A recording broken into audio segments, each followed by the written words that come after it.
দেশ ও দেশের বাইরে যে যেখান থেকে শুনছেন সবাইকে জানাই আন্তরিক শুভেচ্ছা ও স্বাগতম। ভৌতিক দরজা এই চ্যানেলটিতে আমরা চেষ্টা করে থাকি সত্য ভয়ের ঘটনা এবং রহস্যময় ঘটনাগুলো আপনাদের সামনে উপস্থাপন করার। তো আপনাদের সঙ্গে ঘটে যাওয়া ভৌতিক ঘটনা অথবা রহস্যময় সব ঘটনাগুলো আমাদেরকে ইমেইল করে পাঠাতে পারেন। আমাদের ইমেল অ্যাড্রেস আমাদের ডেসক্রিপশনে থাকবে। তাছাড়াও আমি বলে দিচ্ছি ভৌতিকদরজা@gmail.com। তো কথা না বাড়িয়ে চলে যাব আমাদের আজকের ঘটনায়। ঘটনাটি যিনি পাঠিয়েছেন তার ভাষাতেই আপনাদের সামনে উপস্থাপন করছি। আমি আহাদ, বর্তমানে ঢাকায় থাকি। দেশের বাড়ি রংপুরে। ঘটনাটা আমার নানা বাড়ির ঘটনা। আম্মা, খালা, নানি সবার কাছ থেকেই শুনেছি। ঘটনাটি আজ থেকে অন্তত 25 বছর আগের। আধুনিকতার কোনো ছোঁয়াই তখনও এসে লাগেনি এই মফস্বল গ্রামে। গ্রামে ছোটোখাটো একটা হাট বসে, সেখানেই কেনাবেচা চলে। হাটের নাম মুক্তির হাট। 71-এর সময় নাম রাখা হয়েছিল, অবশ্য নাম বদলে গেছে এতদিনে। যাই হোক, হাটে একটা দোকান ছিল ইলিম ফকিরের। হালকা পাতলা মানুষ, মাথায় বাবরি চুল, মুখে অল্প কয়েকটা দাড়ি। সবসময় পাঞ্জাবি লুঙ্গি পরে থাকতো। প্রয়োজন ছাড়া ঘরের বাইরে খুব একটা বেরোতে চাইতো না। আজব মানুষ এই ইলিম ফকির। দোকানের পেছনে একটা ছোট ঘরে থাকতো একা। তার পরিবার পরিজন কেউই ছিল না। তার অতীত সম্পর্কে তেমন কিছু জানাও যায় না। তার দোকানের কোনো নাম ছিল না, নাম দেওয়ার মতনও কোনো দোকান নয়। সে বেচত কাফনের কাপড়, সুরমা, আতর, গোলাপ জল ইত্যাদি, মানে মৃত ব্যক্তির জন্য দরকারি জিনিসপত্র। এসব বেচে তার কিভাবে চলতো কে জানে। দোকান কিন্তু সে প্রতিদিন খুলতো না। যেদিনই খুলতো সেদিন কেউ না কেউ মারা যেত। কিভাবে যেন সে জানতে পারত আজ কেউ মারা যাবে। সে মৃত ব্যক্তির জন্য প্রয়োজনীয় সকল জিনিসপত্র নিয়ে বসে থাকত।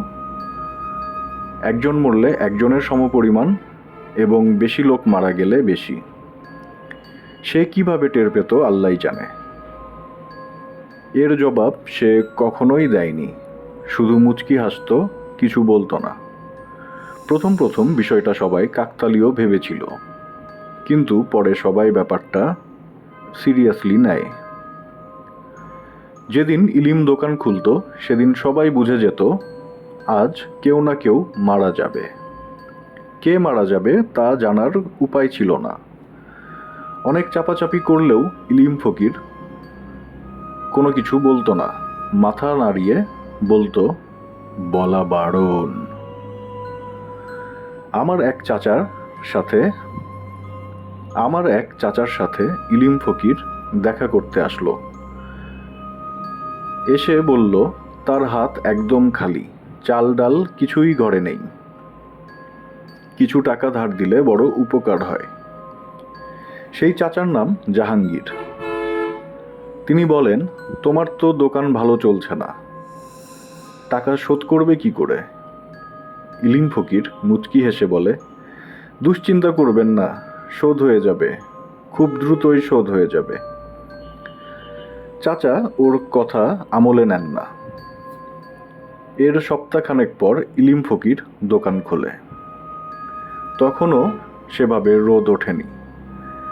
হাটের লোকজন বুঝতে পারে আজ কেউ মারা যাবে। সত্যিই তাই হলো। বেলা 12টার দিকে জাহাঙ্গীর চাচার বাবা মারা গেলেন। চাচা হন্তদন্ত হয়ে বাজারে চলে গেলেন। গিয়ে দেখেন ইলিম ফকির প্রয়োজনীয় সকল জিনিস নিয়ে বসে আছে দোকানে। জাহাঙ্গীর চাচা সবকিছু বুঝে নিয়ে টাকা দিতে চাইলে ইলিম ফকির মুচকি হেসে বলে, টাকা শোধ মিয়া, দেওয়ান লাগবে না। চাচা বেশ অবাক হন। বিষয়টা এ থেকে প্রমাণিত হয়েছে ইলিম ফকির জানতো কে মারা যাবে, কতজন মারা যাবে, কবে মারা যাবে। কিভাবে জানতো জানি না। এমন আরও অনেক টুকরো টুকরো ঘটনা ঘটেছিল অনেকের সাথে। এর ব্যাখ্যা কেউই দিতে পারে নাই। ইলিম ফকির মারা যায় কয়েক বছর পরেই। খুব স্বাভাবিক মৃত্যু। তবে তাকে নিয়ে অনেক কথা হতো। কেউ বলতো ওর পোষা জিন আছে, ওরাই তাকে খবর এনে দেয়। কেউ বলতো ও কালো জাদুর চর্চা করত, কিন্তু এসবের কোনো প্রমাণ মেলেনি।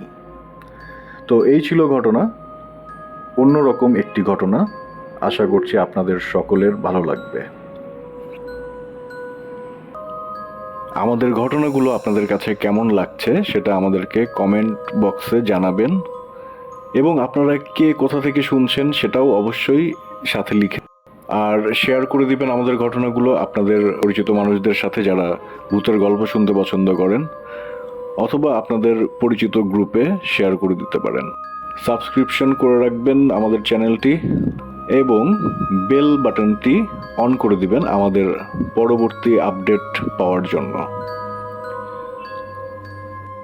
ফিরে আসবো আবার নতুন কোনো ঘটনা নিয়ে।